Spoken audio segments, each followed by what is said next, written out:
তারাতলা ব্রিজে গ্যাস লিকের ঘটনা আতঙ্কে এলাকাবাসী।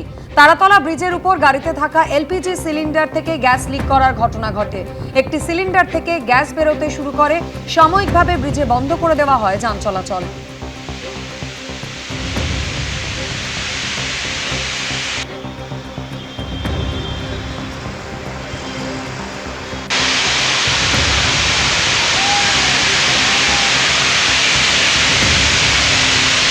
কল্যাণী থেকে কৈলানের দিকে যাচ্ছিল এলপিজি সিলিন্ডার বোঝাই একটি গাড়ি। সেই গাড়িরই একটি সিলিন্ডার থেকে গ্যাস বেরোতে শুরু করে, আর তখনই সাময়িকভাবে ব্রিজে বন্ধ করে দেওয়া হয় যান চলাচল।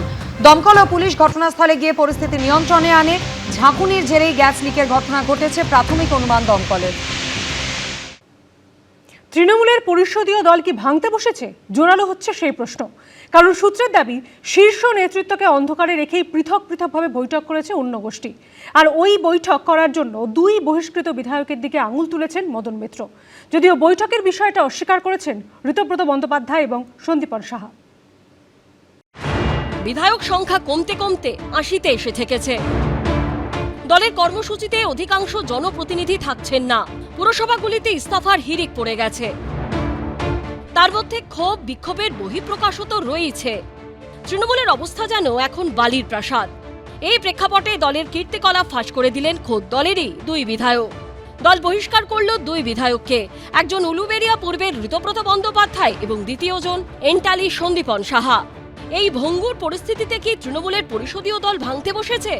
জল্পনা উস্কে দিলেন তৃণমূলেরই দুই বিধায়ক কুণাল ঘোষ এবং মদন মিত্র। সূত্রের দাবি, তৃণমূল এখন কার্যত আড়াআড়ি ভাগ হয়ে গেছে। ইতিমধ্যে এক গোষ্ঠী হোটেলে নিজেদের মধ্যে বৈঠকও সেরে ফেলেছে এবং দ্বিতীয় বৈঠকটি হয়েছে উত্তর ২৪ পরগনার এক তৃণমূল বিধায়কের বাড়িতে। কোন একটি হোটেলে কেউ কেউ গিয়ে দেখা করেছে। সৎসঙ্গে স্বর্গবাস, অসৎসঙ্গে সর্বনাশ। সংখ্যাটা কি অনেক আমি বলতে পারবো না। একবার সিপিএম থেকে বিতাড়িত, একবার তৃণমূল থেকে বিতাড়িত। ধন্যবাদ দেব রাজ্যের মাননীয় মুখ্যমন্ত্রী শুভেন্দু অধিকারীকে, যে দলে থেকে কারা অন্য জায়গায় চিঠি দিয়েছে ইত্যাদি তিনি নিজেই এক্সপোজ করে দিয়েছেন। বিজেপির তো একটা রেকর্ড আছে, মহারাষ্ট্র মডেল থেকে অনেক রকম মডেল আছে।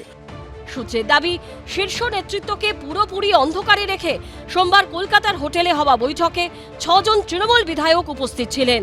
আর রবিবার উত্তর ২৪ পরগনার তৃণমূল বিধায়কের বাড়ির বৈঠকে ছিলেন ৯ জন তৃণমূল বিধায়ক। কয়েকজন করছে, কেউ হোটেলে, কারোর বাড়িতে, কোনো বিধায়কের বাড়িতে, কোথাও রুবির পাশে হোটেলে মিটিং করছে। সব খবরই তো আমাদের এসে গেছে। এর কথা বলছেন যেখানে আপনাদেরই এমএলএরা আলাদাভাবে মিলিত হয়েছে, বা একজন এমএলএর বাড়িতে বলছেন যেখানে মিলিত হয়েছে, সেখানে কি আপনার ডাক পড়েছে? এরকম না, আমায় কেউ ডাকে না। এরকম আমাদের কাছে খবর এসছে, দু একজন এমএলএ গেছে, তারাও না বুঝেই গেছে, তারা ভেবেছে পার্টির মিটিং হচ্ছে। এবং আমার বিশ্বাস, যে দুজনকে দল বহিষ্কার করেছে এর বাইরে এই মুহূর্তে আর কেউ যাবে না। ইঙ্গিতপূর্ণ মন্তব্য করেছেন বহিষ্কৃত তৃণমূল বিধায়ক। ১ মাস হয়নি ৬০ জন বিধায়ক তারা হচ্ছে গতকালের মিটিং এ যায়নি। আপনি নাকি বারণ করেছেন অনেককে। তাহলে তো বলতে হবে আমি সাংঘাতিক শক্তিশালী। আমি বারণ করলাম আর ৬০ জন বিধায়ক গেল না। সোমবার রাতে এমএলএ হস্টেলে ভোটে বহিষ্কৃত দুই তৃণমূল বিধায়ক ঋতব্রত বন্দ্যোপাধ্যায় ও সন্দীপন সাহা কয়েকজন তৃণমূল বিধায়কের সঙ্গে বৈঠক করেন। উপস্থিত ছিলেন তৃণমূল বিধায়ক শিউলি সাহা, জাভেদ খান সহ কয়েকজন।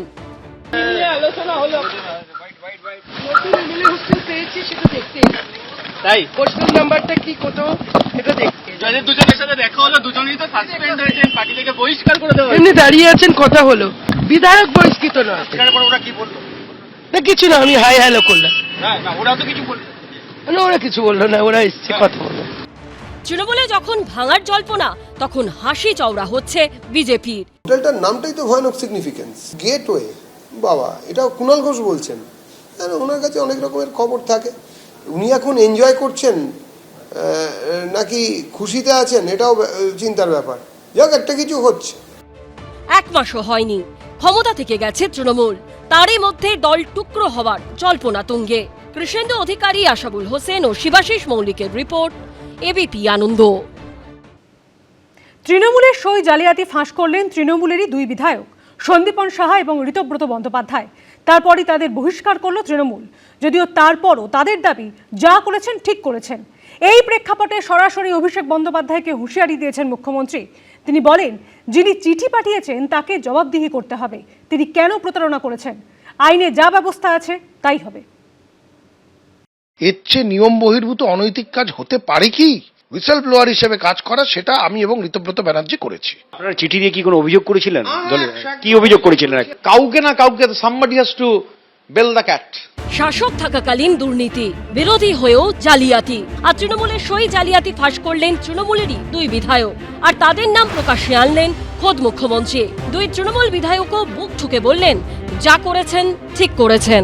দুজন এমএলএ মাননীয় ঋতব্রত বন্দ্যোপাধ্যায় এবং সন্দীপন সাহা অভিযোগ করেন তড়িঘড়ি তৃণমূল বহিষ্কার করে দুই বিধায়ক ঋতব্রত বন্দ্যোপাধ্যায় এবং সন্দীপন সাহাকে, কিন্তু তাতে তাদের কিচ্ছু যায় আসে না।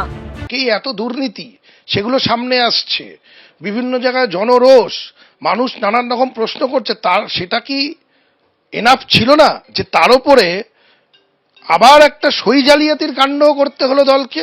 আমি দেখেছি যে বিধায়ক নেই, সই করতে গিয়ে দেখছি তার নাম লেখা রয়েছে। স্বাভাবিকভাবে আমরা স্পিকারকে গোটা বিষয়টা জানিয়েছি। যে সইটা আমার কাছে নিয়ে এসেছিল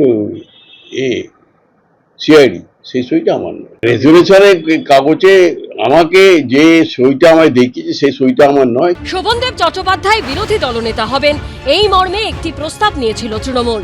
দলের বিধায়কদের সই সহ সেই প্রস্তাব জমা দেওয়া হয় বিধানসভায়। মুখ্যমন্ত্রী জানিয়েছেন, সেখানে সই জালিয়াতি নিয়ে তৃণমূলের দুই বিধায়কই অভিযোগ জানান। ঘটনার তদন্তে 28 মে চৌরঙ্গীর তৃণমূল বিধায়ক নয়না বন্দ্যোপাধ্যায় এবং ক্যানিং পূর্বের তৃণমূল বিধায়ক বাহারুল ইসলামের বাড়িতে পৌঁছে যান তদন্তকারীরা। ক্যানিং পূর্বের তৃণমূল বিধায়ক বাহারুল ইসলাম জানান, তাকে যে সই দেখানো হয়েছে তা তিনি করেননি। বিধায়কদের সই সহ চিঠিটি পাঠিয়েছিলেন তৃণমূলের সর্বভারতীয় সাধারণ সম্পাদক অভিষেক বন্দ্যোপাধ্যায়। সোমবার বহিষ্কৃত দুই তৃণমূল বিধায়কও সরাসরি তাকে নিশানা করেছেন। মুখ্যমন্ত্রীকে অনুরোধ করব, সাধারণ সম্পাদকের যে অফিসের যারা ছিলেন তাদেরও আমার ধারণা তদন্তের আওতায় আনা দরকার।